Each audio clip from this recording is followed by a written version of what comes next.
এই যে পাখির আওয়াজ, যা কোলাহল, এটা অবশ্যই দামোদরের পার। একদিকে চৈত্যপুর বা চৈতপুর যাকে বলে, একদিকে হাটশিমুল কাঁঠালগাছিতে আমরা দাঁড়িয়ে আছি।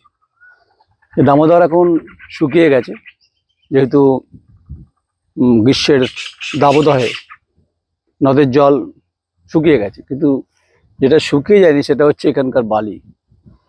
দামোদরকে নিয়ে অনেক কবিতা, গল্প, প্রেম, অনেক কিছু আছে।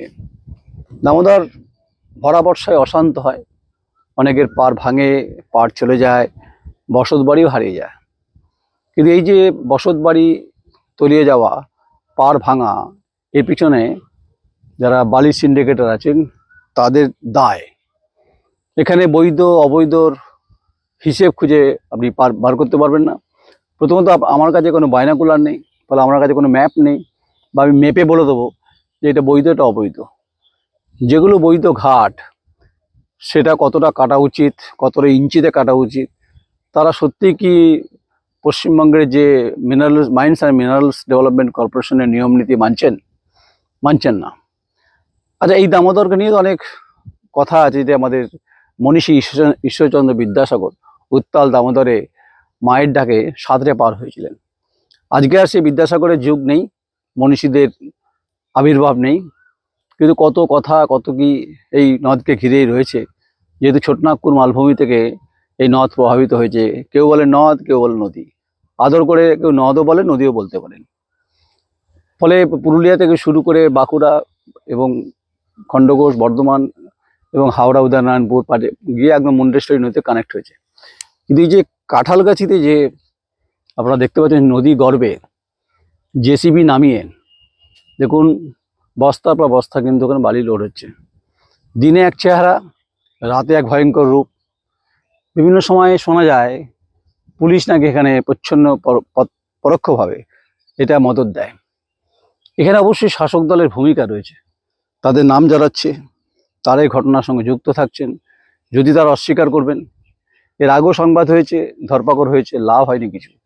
যেদিকেই তাকাবে জয়মণ্ডল দেখাচ্ছে শুধু বস্তা আর লরি আর জেসিবি।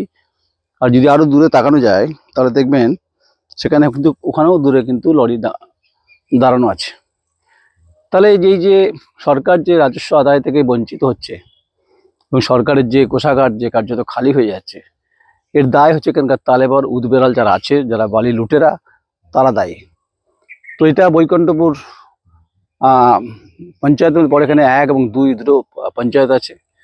এখানকার পঞ্চায়েতের মেম্বাররা কি করছেন, পঞ্চায়েতের ভূমিকা কি, এখানকার যিনি শাসক দলের বিধায়ক আছেন নিশীথ কুমার মালিক, তার কি ভূমিকা, এখানে বিরোধী দলের যে প্রার্থী আছেন তাদের কি ভূমিকা, তারা কি প্রতিরোধ গড়ে তুলছে।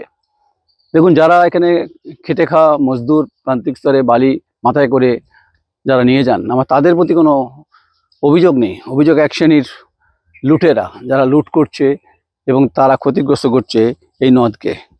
তো ফলে স্বাভাবিকভাবে যে পরিস্থিতি তৈরি হয়েছে, আমি মনে করি যে এইটা কিন্তু অত্যন্ত ক্ষতিগ্রস্ত করছে আমাদের সমাজ জীবনকে। তো এবং আমি সেটাই দেখানোর সেই জায়গা থেকেই আছি, কারণ আমরা বারবার করে বলার চেষ্টা করি যে নদ এবং নদী দুটি হচ্ছে জাতীয় সম্পদ, জাতীয় সম্পত্তি। একে লুট করার অধিকার কে দিয়েছে? যে যা চলছে চৈতপুর, হাটশিমুল, কাঁঠালগাছিতে, এটা বর্ধমান 2 নম্বর ব্লকের মধ্যে পড়ে। তাই এখানকার বিএলআরও ভূমিকা কি, পুলিশের কি ভূমিকা, সব নিয়ে প্রশ্ন উঠছে। সঙ্গে থাকুন, দেখতে থাকুন। আমি যদি ভুল তথ্য পরিবেশন করি কমেন্টস করবেন। আমি নয়ন রায়, চিত্র সাংবাদিক জয় মণ্ডল।